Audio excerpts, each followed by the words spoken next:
Que les bénédictions de la lumière de la vie soient sur chacun d'entre vous. Aujourd'hui, j'aimerais aborder toujours dans la métaphysique de la nature. J'aimerais donc aborder le sujet de la guerre en Ukraine, du conflit armé entre le Kremlin et Kiev. J'aimerais donc parler de l'effet Poutine. La première chose que l'on pourrait me demander, qu'est-ce qu'une guerre en Ukraine? Qu'est-ce qu'une invasion, quels que soient les noms donnés à cela, en Ukraine? Qu'est-ce que cela pourrait avoir de métaphysique? Les phénomènes de la nature, y compris les comportements humains, les actes humains qui ne sont pas en dehors de la nature et répondent de l'exigence des lois de la nature, prennent leur source dans cette pensée hermétique qui dicte ceci. Rien ne se produit sans la loi. Il faut bien comprendre ce que ça veut dire. En réalité, nous sommes toujours dans la trilogie métaphysique, à savoir le principe, la loi et le fait. Il va sans dire que pour qu'un fait, un élément factuel, un événement puisse avoir cours, il faut forcément une loi, c'est-à-dire une énergie de récurrence qui permet la tangibilisation de cet acte, qui permet de constater scientifiquement cet acte. Et donc, logiquement, dans la nature, aussi bien dans la nature naturante que dans la nature naturée, rien ne se produit sans la loi. Tout ce qui arrive, arrive en tenant compte d'une loi qui l'a produit. Sans sa loi, sans une loi, sans la loi de sa production, absolument rien ne peut se produire. Il va sans dire que lorsqu'on parle du domaine de la loi, et surtout, il ne s'agit pas dans ce cas de loi humaine, mais de loi spirituelle, il faut comprendre qu'il s'agit de cet étage, de cet ensemble d'énergies qui ont concouru à ce que ce qui se produit aujourd'hui en Ukraine se produise. Car cela aurait pu ne pas se produire. Mais heureusement ou malheureusement, selon les positions, cela se produit quand même. Or, rien ne peut se produire dans la nature que la nature n'autorise. Et si les lois de la nature, à un moment donné, ont permis que cela se produise au sein de l'utérus de la nature, puisque la nature aurait pu l'empêcher, mais que les choses ont atteint un point de non-retour, que la loi ne pourrait plus empêcher que cela se produise. Et s'il en est ainsi, c'est que fondamentalement, il y a une leçon spirituelle à tirer de l'histoire de ce qui se produit et que j'appelle l'effet Poutine. L'effet Poutine, surtout pour les Africains que nous sommes. Il y a une différence totale entre regarder et voir. La plupart des personnes regardent, jettent un regard, mais regarder une personne ne signifie pas forcément voir la personne. Car s'il est vrai que le fait de regarder tient de votre aspect physique, d'un geste et de la possibilité de vos yeux de faire une constatation matérielle, voir va beaucoup plus loin. et intègre une dimension supra qui est celle de l'esprit. Car en réalité, vos yeux ne peuvent pas voir plus loin que ce que votre esprit ne voit. Et donc, voir et la vision relèvent de l'esprit.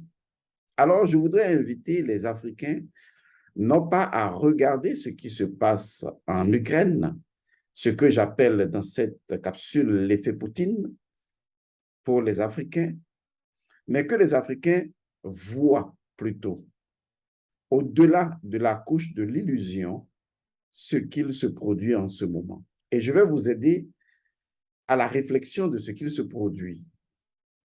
Et comme nous savons maintenant, vous et moi, à la base, dans cette introduction, que rien ne se produit sans la loi, il va sans dire que ce qui se produit répond d'une loi et que voir doit nous amener à dépasser la périphérie et à entrer dans la dimension de l'esprit des choses, tirer leçon et savoir raison garder. Alors, de quoi il s'agit concrètement? En un instant, oubliez l'invasion en Ukraine, oubliez la guerre en Ukraine, oubliez le conflit armé en Ukraine, oubliez tout ce qui est physique. Ne considérez plus cela, ce ne sont que des effets. Des effets pour certains tragiques, d'autres non. Mais au-delà, il s'agit véritablement de quelque chose de plus profond, de quelque chose d'une ampleur si extraordinaire, si grande, que les Africains doivent voir, saisir l'opportunité et recréer leur propre destin. Nous sommes en face d'une vérité. Elle est la suivante. Il s'agit en réalité d'une guerre de paradigme. Je dis bien, il s'agit d'une guerre de paradigme.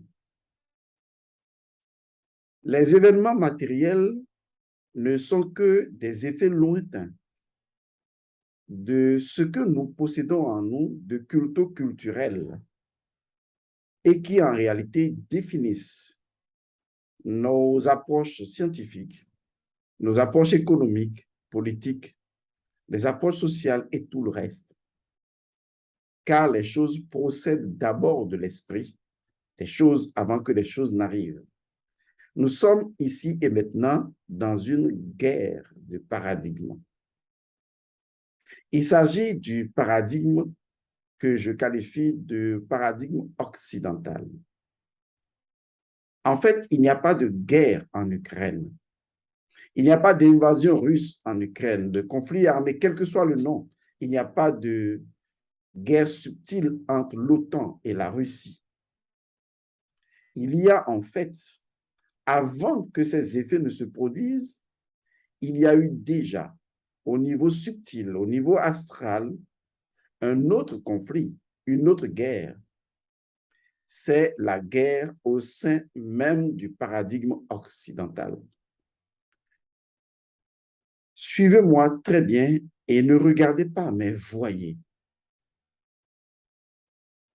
Il y a une différence totale entre l'éthique et la morale. Seulement, la morale est la cheville ouvrière de l'éthique, car l'éthique a besoin de la morale pour fonder les civilisations, pour créer des structures, pour tangibiliser les choses et leur donner une certaine rectitude. Et donc, la morale sera sollicitée en proportion divine avec l'éthique pour construire une société, que dis-je, une civilisation. Nous sommes en face de ce que les gens appellent maladroitement la civilisation occidentale, qui est née de sa morale, laquelle morale a été tirée d'une éthique assez floue, assez confuse, d'une éthique qui n'appartient pas à l'Occident, que l'Occident a volé, violé, truqué, Et nous sommes en face d'un Occident, d'une énergie occidentale qui est en proie à un désarroi profond au sein même de son propre paradigme. Il s'agit du conflit, un conflit fondamentalement moral. Je le dis et je le répète. Alors, qu'est-ce qui structure la morale en fin de compte? Et c'est là que vous allez voir que les Africains ne peuvent jamais appartenir à ce paradigme moral. Et qu'en fait, il n'y a pas de guerre en Ukraine. Il y a tout simplement une guerre. Il y a tout simplement un conflit à l'intérieur même du paradigme occidental qui est arrivé à sa finitude et qui ne sait plus comment rectifier le tir. Mais entre parenthèses, pour rectifier le tir, il faut que la morale occidentale reparte à zéro. Autrement, elle ne donnera que chaos et désolation, entraînera l'Afrique avec, si les Africains ne voient pas ce qu'il se passe et si les Africains ne profitent pas immédiatement, ipso facto, de l'opportunité que la loi présente, si les Africains ne profitent pas de cette opportunité pour repréciser leur propre paradigme culto-culturel et créer leur propre morale. Il s'agit donc de la survie de la civilisation mère, la civilisation africaine, la civilisation de Kama. Donc, il y a des gens qui regardent la guerre et qui en sont émus. Il y a les métaphysiciens qui regardent le principe hermétique que rien ne se produit sans la loi et qui transcendent cet aspect physique et plongent dans la loi, dans le fondement et dans le code moral, du paradigme moral qui se trouve dans le paradigme occidental.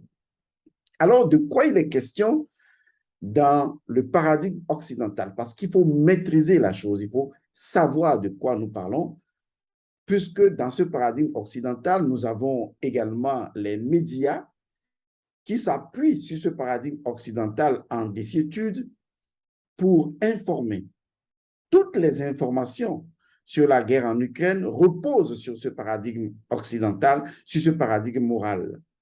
Toutes les informations, toutes les décisions prises au niveau donc de l'Occident reposent sur la confusion morale qui règne aujourd'hui au cœur de l'Occident, confusion parce que l'Occident a perdu l'éthique.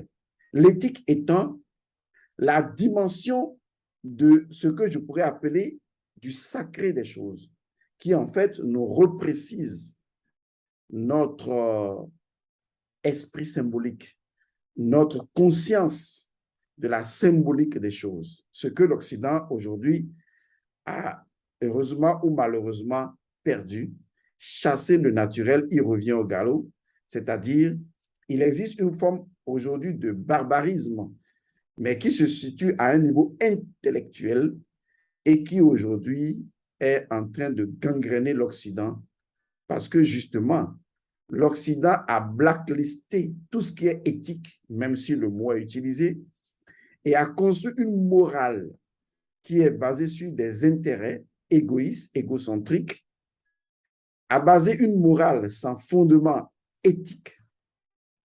Et donc, nous sommes en proie aujourd'hui à ce que j'appelle la désolation morale du paradigme occidental. C'est véritablement ça le grand enjeu. Et si les Africains, malheur leur en prenait de ne pas voir ce que je suis en train de dire, alors de ce qu'il va se produire et que j'appelle l'effet Poutine pour les Africains, l'Africain n'en tirera aucune leçon et reviendra encore au point de départ comme cela a toujours été dans le passé. Alors, qu'est-ce que nous retenons de ce paradigme occidental? Il faut bien comprendre ce que je dis. Ce que je dis, c'est ceci. Depuis toute notre enfance, depuis que nous avons commencé le catéchisme, que nous avons commencé l'école du blanc, l'école coloniale, Depuis que nos parents ont récupéré une forme d'éducation totalement coloniale et que nos parents ont à un moment donné renoncé à leur propre tradition. Et ça, ce n'est pas le plus grave, mais ont diabolisé leur propre tradition au regard de ce même paradigme moral occidental. Et aujourd'hui, les effets sont légion et les religions, justement, font la promotion de ce paradigme occidental. Et donc, je reprends, depuis toute notre enfance, on nous a lobotomisé le cerveau avec ce paradigme occidental basé sur le concept mal traduit, mal révélé, mal expliqué, que nous appelons le concept du bien et du mal. Et il y a une chose que je vais dire qui va vous surprendre, agréablement ou désagréablement, selon le cas, selon la position ou le positionnement de chacun. C'est que le mental africain et l'esprit africain n'a pas ou n'ont pas la même compréhension du bien et du mal que l'esprit et le mental occidental. Impossible. Il faut arrêter, je dis bien, il faut arrêter de croire bêtement qu'il y a un bien universel et un mal universel, et par conséquent, on nous a enseigné le bien universel contre le mal universel, et vous croyez savoir ce qui est bien et ce qui est mal. Voilà ce que j'appelle l'erreur cultuelle et culturelle que font les Africains. Le problème se trouve dans le paradigme de l'Occident qui prétend enseigner le bien universel et le mal universel et qui a mis en place toute une philosophie, une idéologie, toute une scientologie autour d'un conflit entre le bien et le mal et qui a conceptualisé occidentalement ce concept de bien et du mal et l'a vendu au monde. Aujourd'hui, regardez bien votre vie. Vous imaginez que vous êtes africain. Ça veut dire que ce qui fonde votre identitaire, c'est d'abord votre géospiritualité. C'est votre perception du monde visible et invisible. Et surtout, le sang et la lignée de vos ancêtres. Alors, vous voyez un Occident dans son paradigme moral qui vous rend visite et qui vous dicte la loi suivante. Tous vos ancêtres sont des diables. Tout ce que faisaient vos ancêtres, c'est du diable.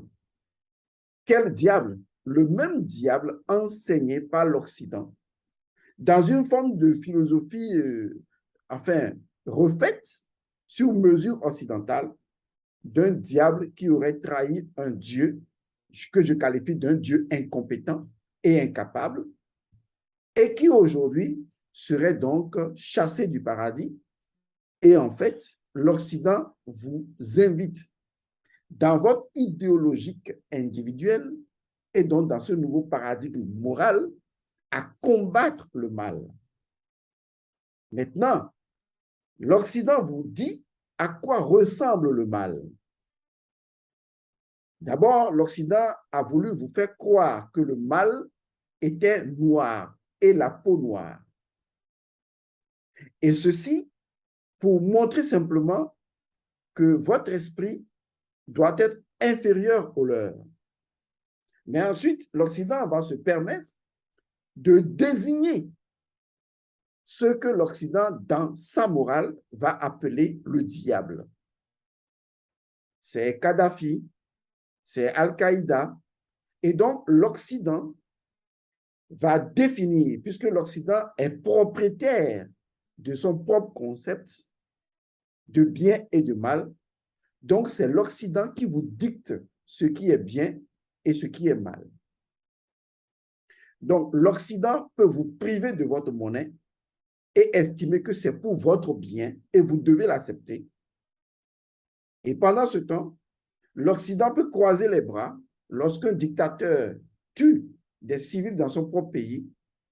L'Occident peut trouver les mots logiques, même si je vous ai toujours répété que la logique n'est pas la vérité. L'Occident va trouver les mots logiques pour justifier sa non-intervention et rejustifier son intervention en trouvant dans son paradigme moral la logique qui affaire ce que l'Occident fait. Vous voyez que tout ce que je vous dis, déjà pour vous-même, c'est de l'imbroglio moral. Parce que finalement, vous, individuellement, appartenant à ce système, à ce collectif moral occidental, vous ne savez pas vraiment ce qui est bien tant qu'on ne vous le dit pas, et vous ne savez pas vraiment ce qui est mal tant qu'on ne vous le dit pas. Et donc, aujourd'hui, l'Occident peut décider que Poutine est le diable. Et donc, l'Occident, dans son paradigme que l'Occident veut rendre universel, ce qui est impossible, l'Occident va demander à l'Afrique, suis-moi, nous allons lutter contre le diable. En fait, tout est question de bon et de méchant. Tout est question du bien et du mal. Tout est question, en fait, de paradigme. Voilà le problème, en fait. Et si les Africains ne voient pas au-delà de la guerre en Ukraine et de l'affaire de céréales, pour lesquelles des présidents se déplacent, si les Africains ne voient pas au-delà de ça, ce serait regrettable parce qu'on reviendra au même point de départ. Il n'y a pas de guerre en Ukraine, il n'y a pas d'invasion en Ukraine. Il y a ce que j'appelle une guerre de paradigme. Et c'est la guerre au sein du paradigme occidental même, au sein de la morale occidentale. C'est tout simplement cela.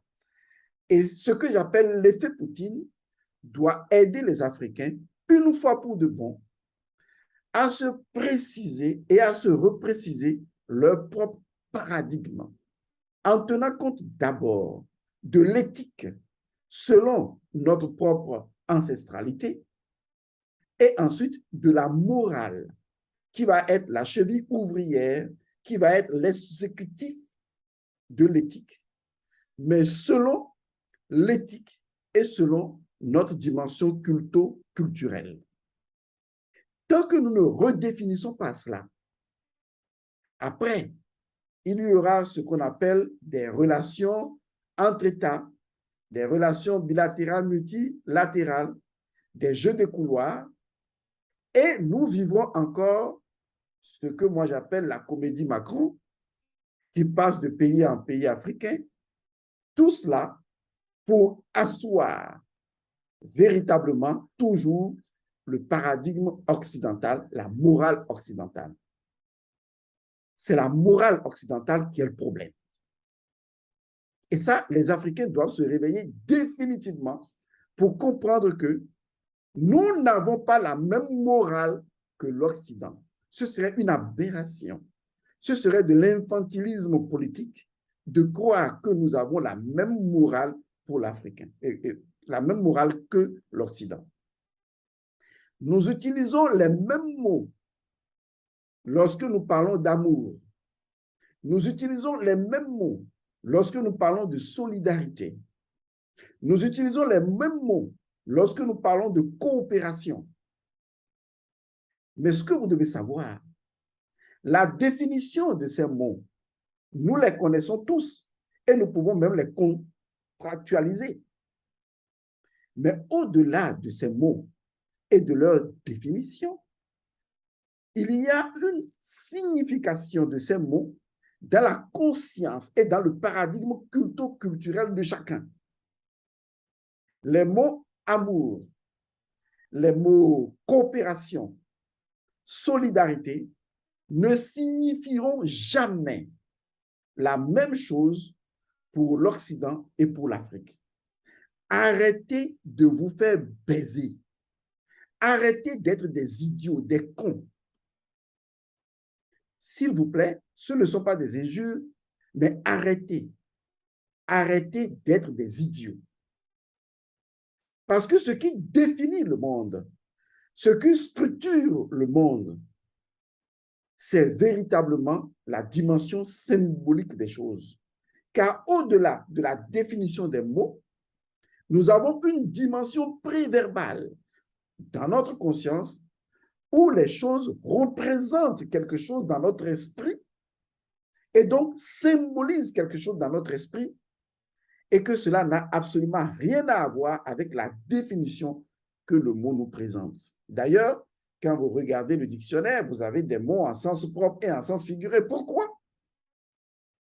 Parce que les gens se rendent compte qu'il y a une autre dimension des mots, la dimension préverbale des mots, la dimension symbolique.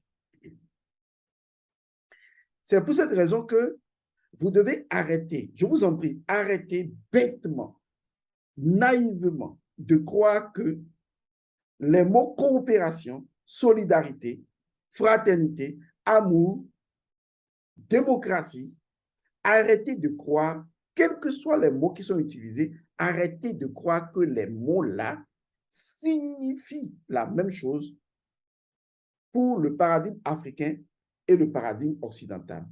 Les mots sont définis de façon normale pour que nous puissions les lire et les comprendre dans la dimension physique des mots. Mais les mots n'ont pas le même impact significatif dans la conscience de l'Africain et dans la conscience de l'Occidental. Jamais.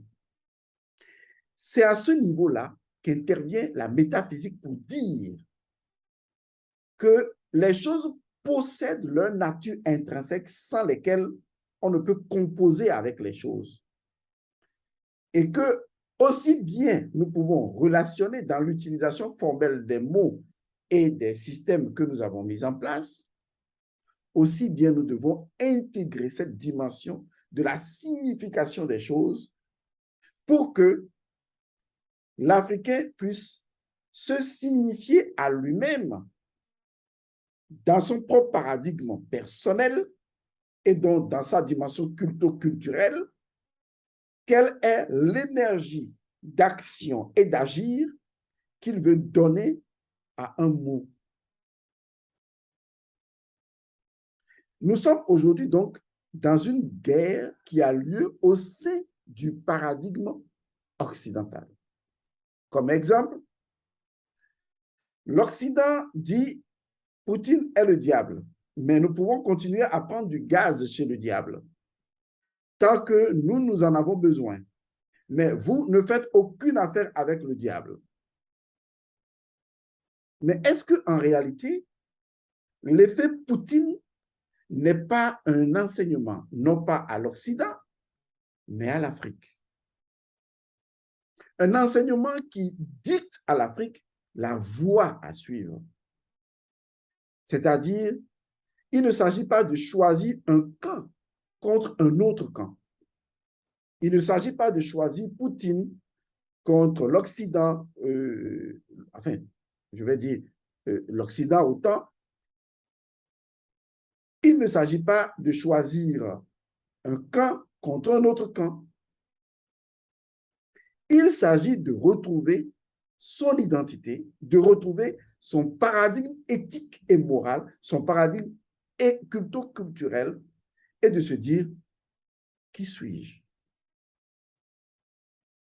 Dans le contexte africain, nous ne connaissons pas le bien et le mal. Ça peut vous paraître osé de ma part. On n'enseigne pas le bien et le mal. Dans la culture occidentale, on l'enseigne. Mais dans la tradition africaine, on n'enseigne pas le bien et le mal. Ça ne s'enseigne pas. Alors, comment est-ce que l'Africain récupère alors sa morale? L'Africain récupère sa morale à travers les mythes et légendes qui fondent la dimension symbolique, donc culturelle de sa nature. Par exemple, dans un mythe comme l'histoire de Seth et Horus, où le dieu Seth veut prendre le pouvoir de l'Égypte en faisant des combats ou en essayant de duper toutes les fois aux Russes, l'Africain voit déjà un combat entre ce que nous appelons le pouvoir légal et un autre pouvoir illégal. Mais au même moment, lorsqu'il s'agit de l'extinction du monde, le choix du dieu Ré, le choix du dieu Ré se porte immédiatement sur le dieu Seth, appelé le grand de puissance, parce que c'est lui qui est seul capable de lutter contre le dieu Apophis. Et de la même manière, on voit la merveilleuse Sekhmet en tant que mère de maternité, mais on la voit également en tant que buveuse de sang. En réalité, dans la compréhension de l'Africain, le bien et le mal ne sont pas des finalités, ce sont des conditionnalités. C'est-à-dire que le bien et le mal proviennent d'une dimension qui transcende le bien et le mal, d'une dimension de communion avec les choses. Et donc, le même poison qui peut tuer quelqu'un, eh bien, le même poison peut guérir. Et donc, l'Africain ne juge pas la nature. Il ne dissèque pas la nature en une opposition de l'absolu du bien contre l'absolu du mal. Parce que l'Africain comprend que toutes les choses de la nature procèdent de leur principe premier, et donc l'Africain approche les choses avec une intelligence situationnelle et principielle des choses. Et donc aujourd'hui, il aura cueilli cette plante parce qu'il faut guérir quelqu'un, mais il pourra cueillir la même plante pour tuer des mouches ou des choses là dans sa maison. Mais il ne catégorisera jamais la plante comme appartenant à l'absolu bien ou à l'absolu mal. En fait, ce que nous appelons la mare, ce que nous appelons l'éthique, cela se sent au sein de la communauté, car c'est la communion avant la communication. Et quand l'Africain communie déjà avec la nature, il ressent, il agit. Et ce qu'il fait, il ne le fait pas en disant que c'est bien contre un mal absolu. Il le fait parce qu'il sait, il sent dans son unité avec la nature que c'est ce qui doit être fait. Et il le fait. Lorsqu'on compose avec la nature et les lois de la nature, on n'est plus dans les concepts absolus ou dans le concept absolu de l'absolu bien contre l'absolu mal. Non, on vit le présent et la présence de la nature et on agit à partir de l'éthique. Et donc, l'éthique conserve sa primauté sur la morale. Lorsque je sais qu'un contrat sera un contrat en ta défaveur, écoutez-moi bien, alors que je sais très bien que le contrat est en ta défaveur, dans le concept occidental, tant que le contrat arrange l'Occident, eh bien, l'Occident vous fera signer ce contrat. Parce que sa conception du bien et du mal va dans son intérêt à lui, mais pas dans ton intérêt à toi. Mais où se trouve alors la différence avec le paradigme africain? Et c'est là que vous allez être étonné de l'intelligence de vos ancêtres. Dans le paradigme africain, ce n'est ni le bien, ce n'est ni le mal qui compte. C'est vrai, c'est l'éthique. Mais qu'est-ce qui fonde la démarche éthologique? Ce qui fonde cette démarche-là, c'est l'équilibre. Tout simplement, l'équilibre. Lorsque dans le paradigme africain, qui est la métaphysique de la nature, on veut poser un acte, on recherche l'équilibre. On peut être fort, on peut être puissant, on peut, dans l'instant du moment, savoir qu'on a le tout pouvoir pour dominer l'autre. pour l'avilir, pour l'humilier. Mais on se rappelle que la nature n'oublie jamais et que l'histoire a cette fâcheuse tendance à se répéter et que le bourreau d'aujourd'hui deviendra victime demain. Et donc, pour éviter que certains aléas de l'histoire ne se reproduisent, même lorsque, dans un contrat, je sens que j'ai le pouvoir de t'humilier et de t'utiliser, de recevoir de toi tout ce que je veux, parce que tu n'as pas le choix. Dans le paradigme africain, cela ne se fait pas. Parce que l'éthique, transcendant les concepts fallacieux et modulables du bien et du mal, l'éthique dira, recherche toujours l'équilibre. À cause de demain, recherche l'équilibre.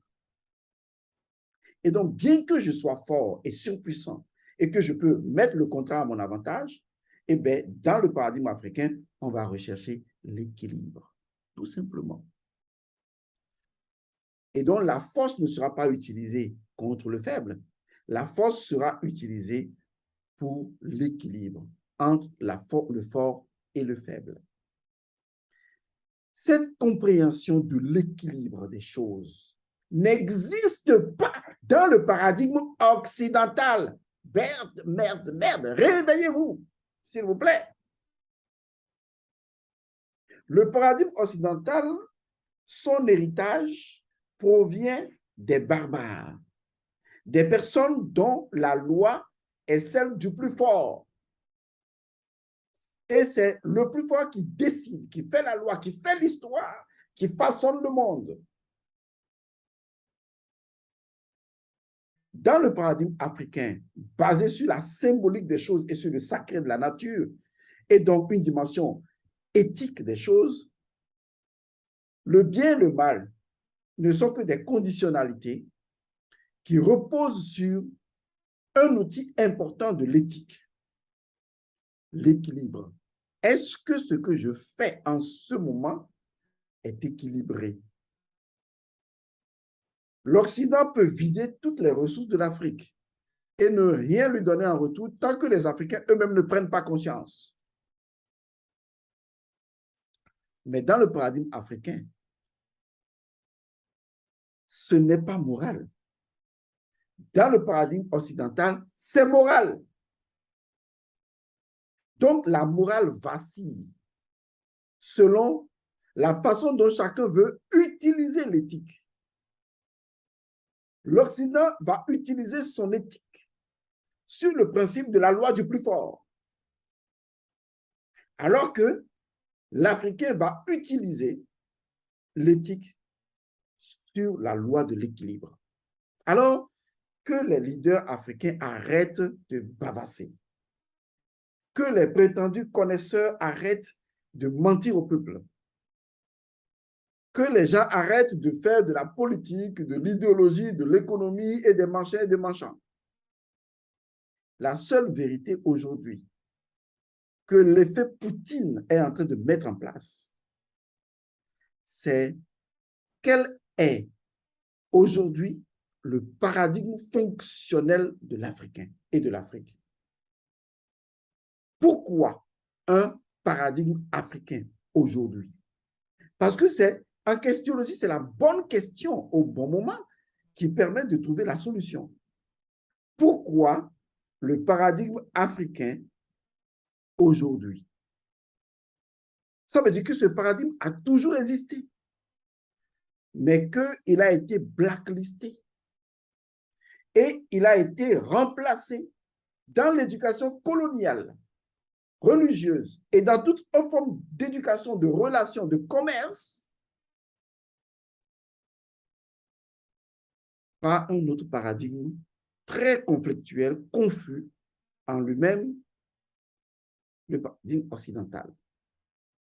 Alors, je vous ai permis de voir, je vous ai permis de réorienter le combat.